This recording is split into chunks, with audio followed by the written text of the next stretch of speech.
This next section is about finding the probability of an event happening and then another event happening right afterwards.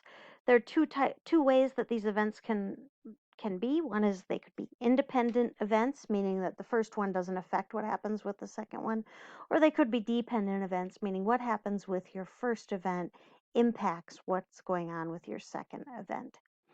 So independent events, the outcome of one event does not affect the probability of the other.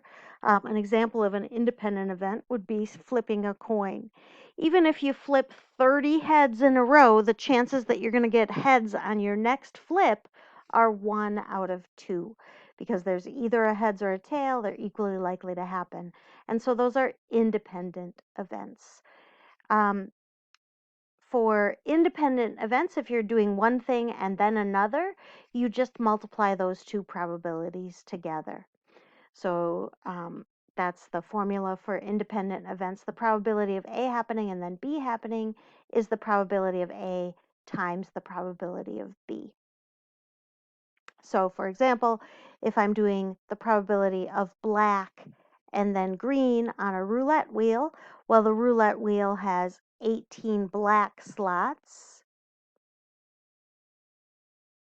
out of 38. And then it has 2 green slots out of 38. And I'll multiply those two fractions together, but before I'll do that, I'll reduce them so that my numbers are smaller. These are even, so I can divide by 2 and I get 9 out of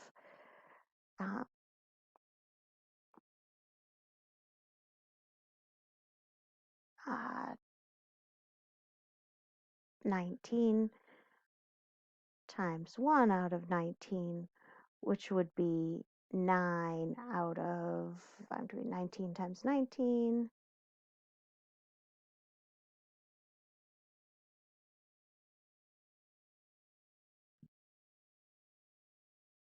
$361.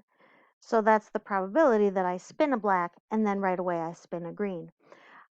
If I want to find the probability of spinning a 34 and then spinning a red, well, the probability of 34, there's only one 34 on the whole board, so that'd be 1 out of 38 times 9 out of 19. And so that would be 9 out of whatever 38 times 19 is.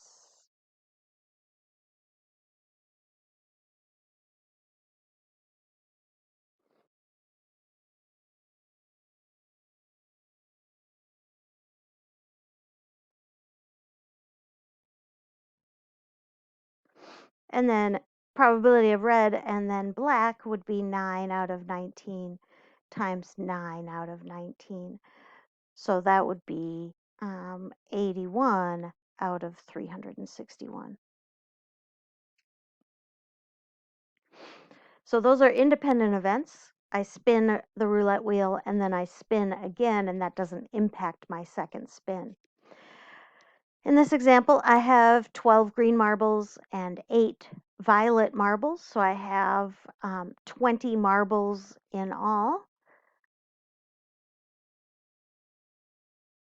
And I want to know the probability of taking out a marble, and then I put that marble back and take out another marble. So I want to know the probability of that's green and then green.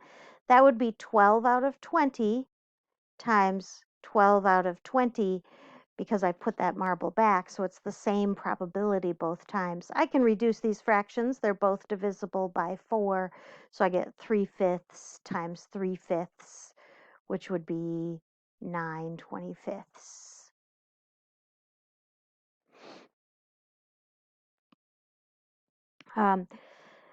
I changed this problem just a little bit. I'm going to take my marble out, but I'm going to then pick another marble without putting this marble back.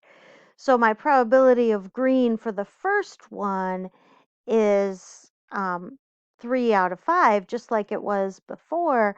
But for the second marble, I've already taken a green marble out. So I no longer have 12 green marbles. I now have 11 green marbles, and I no longer have 20 marbles. I now have 19 marbles.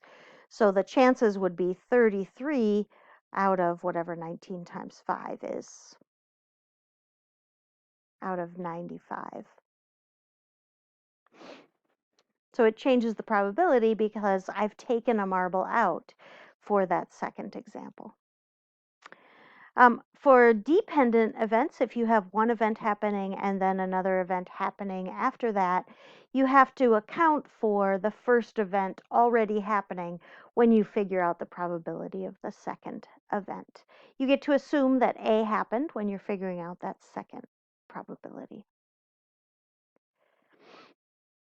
So some examples of dependent events. So if I draw a card and then flip a coin, those two events have no impact on each other. So that's not a dependent event. But being dealt two cards from a deck of cards and keeping both of them, that's dependent because the first card is already in my hand. So that's going to impact the probability of the second card coming out. Spinning a spinner twice is an independent event. It doesn't impact the spin, whatever happened the first time around. But choosing a random person from a group of 6 and then choosing a second different random person would be a dependent event. Okay. So that is the second section of 12.1. Thank you so much. Talk to you later.